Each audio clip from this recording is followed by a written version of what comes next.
Hello, we're going to look at some Japanese anemones because they're late flowering and this is the time of year to look at them, mid-September. And we'll start off with one called Queen Charlotte.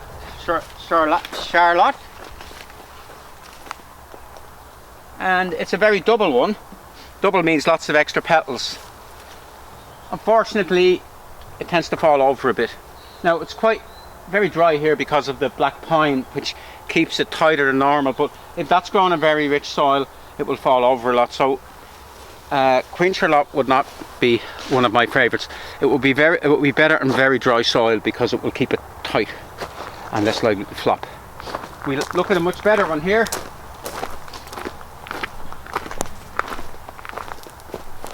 That's one called September Charm, and lovely, very slight tonal differences in the colour, in the pinks.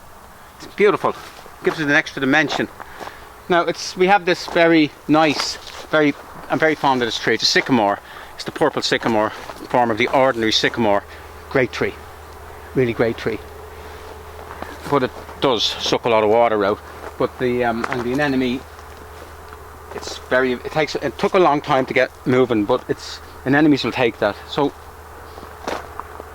September Charm is definitely one to get.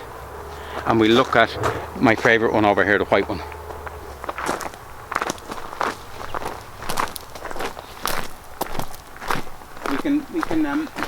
We can look at some of this on video,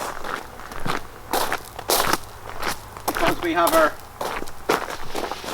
lovely, what's better, this sunflower called Morning Sun, in the morning sun, or this Rudbeckia in Rude Health. I put my money in the Rudbeckia, but that is very good. Now we don't have time, but if we had time, if we did a bit of nip, take the older ones out, you'd get extra flowering, but it's too much trouble. But if you have a smallish garden and only one of those plants or two of them, a little bit of time is no harm. Take the spent ones out, get longer flowering.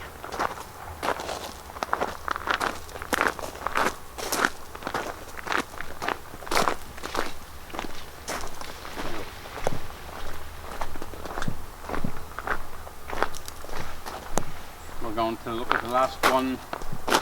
Oh, that's looking good now, isn't it? That is looking good.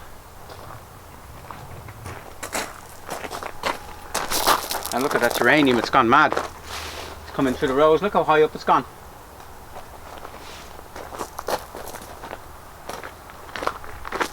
Oh, and just by the way, the Geranium wallichianum types, and I think this one is Sweet Heidi. It's either Sweet Heidi or Sylvia Surprise, I mixed them up. They flower for so long because as they grow, they flower. So they grow, they flower, they flower, they grow. So that will keep going right until November. And then will grow in the shade.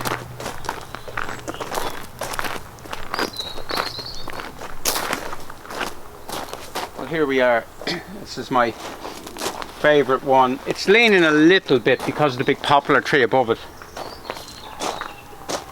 But that one is Honorine Jobert, or Jobert. I think it's French. It's like Renault. We don't say Renault, even though it's spelled like that. We say Renault. So it's Jobert. It's going over a little bit, but you can see why white works so well with anemones, because the white flowers sort of stand out against the darkest background. Now, I haven't a lot of anemones in the garden, and the reason why is when I was a young gardener, I was mad about them, and I used to plant them in a lot of gardens.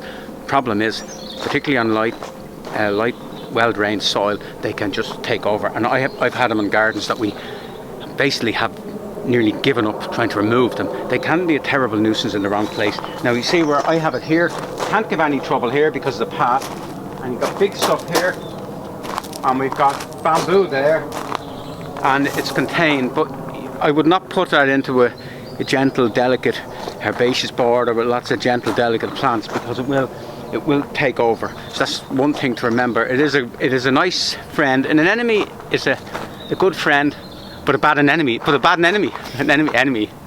I can never pronounce that word. Is it an enemy or anemone? I don't know.